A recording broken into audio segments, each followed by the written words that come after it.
पहले आज का मोटिवेशन है कि आप अपनी समस्याओं और कठिनाइयों से तब तक छुटकारा नहीं पा सकते जब तक आप दूसरों का इसका जिम्मेदार ठहराते हैं। यानी कि आपको अगर लगता है कि मेरी परेशानियों का जिम्मेदार कोई और है, इसका मतलब यह है कि आपका अपने ऊपर नियंत्रण नहीं है।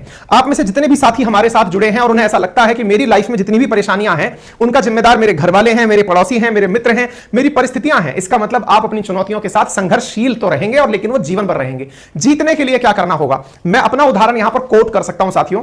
आपके सामने इस क्लास के अंदर 1 महीने पहले कसम खाई थी कि वजन कम करूंगा, मीठा नहीं खाऊंगा। आज मुझे लगभग 45 दिन के आसपास हो चुका है। जो सबसे प्रिय डिश है मेरे लिए, जो मैं अक्सर आपसे कहता हूं कि भैया मुझे मिठाई मिल जाए तो मैं सारी चीजें साइड में छोड़ देता हूं, मैंने 1.5 महीने से मिठाई का एक पीस नहीं चखा है। बस एक दिन, जिस दिन मैंने खुद से प्रतिज्ञा ली हुई थी कि हाँ इसी दिन मैं गिरिराज परिक्रमा मार्ग में कि हाँ भाई यहीं पर ही प्रसाद के रूप में मिठा लूंगा, तो केवल वहीं पर मिठाई खाई थी। असल में आपकी समस्याओं के लिए जिम्मेदार कोई और हो नहीं सकता। आपको यह लगता है कि जैसे मुझे लगता था अक्सर, मेरे परिवारजन जो है वो मुझसे जिद करते हैं कि नहीं नहीं तू खा ले यार, पता नहीं क्या हो जाएगा, ये हो जाएगा। मैंने उसी को चैलेंज के रूप में लिया कि नहीं यार, जिद से ये काम करना है, कर दिया। 45 डेज है, मेरे वजन में 11 किलो का अंतर आ चुका है। हालांकि आपको इतना तेजी से दिखाई नहीं देगा और अभी ये प्रोग्रेस में है ना। तो ये जो सारी चीजें हैं ना, आपको अपने लिए खुद को पहले जिम्मेदार ठहराना है। लेकिन जिम्मेदार ठहराने का मतलब ये नहीं है कि आप कुंठा में चले जाएं, आपके अंदर रिग्रेट आना शुरू हो जाए कि अरे यार पता नहीं यार, मैंने तो मतलब अपने जीवन में ये भी मेरे ही कारण हो रहा है, ये भी मेरे। दोष मत दीजिए खुद को। जिम्मेदार ठहराने का मतलब है कि जब मैं जिम्मेदार हूं तो मैं ही सुधार सकता हूं। अगर मुझे लगा था कि मेरी सेहत बिगाड़ने के लिए मैं जिम्मेदार हूं, तो मैंने कहा मैं ही सुधार सकता हूं ना।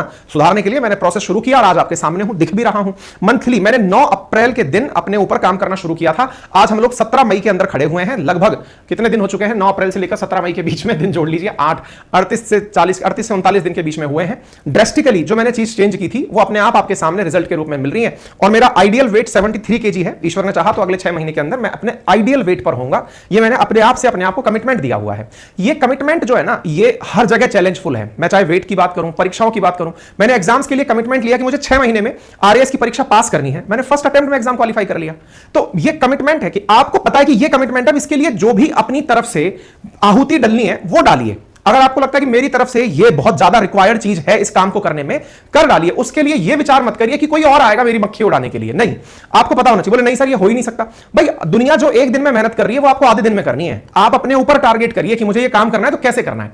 अगर आप करने निकलेंगे तो सारे काम होंगे। मल्टीपल टाइम ऐसा हुआ है। मैं यूनिवर्सिटी जब टॉप कर रहा था, जब गोल्ड मेडल जब मुझे मिला था, तो उस समय की बात मैं आपको बताता हूं। उस समय मैं प्रीवियस में अपने जो फर्स्ट रैंकर था, जो मुझसे ऊपर चल रहे थे, उनसे 8% नीचे चल रहा था।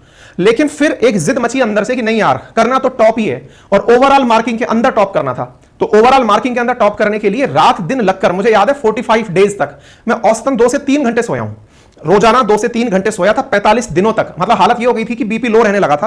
एक्सट्रीम खींच दिया था अपने आप को कि नहीं करना ही है। वो जो करना ही है वाली जो जिद है ना, वो आपको अपनी चीजों से बाहर निकालती है। फाइनली मैं ओवरऑल टॉपर बना और अपना जो मुझसे आगे चल रहा फर्स्ट ईयर में व्यक्ति था, उससे कई परसेंटेज आगे एवरेज में निकल करके मैं आया। मुद्दा कुल मिलाकर ये है ना, मैं अपनी लाइफ से आपको केवल मैसेज इतना दे सकता हूं कि आप लोग अपने साथ जिद कर लीजिए कि ये मुझे करना है। और जब करना है ना, तो वो ऑटोमेटिक ईश्वर आपके लिए राह बनाता है। ठीक है, प्रवचन खत्म, शुरुआत करते हैं। तो मेरे प्यारे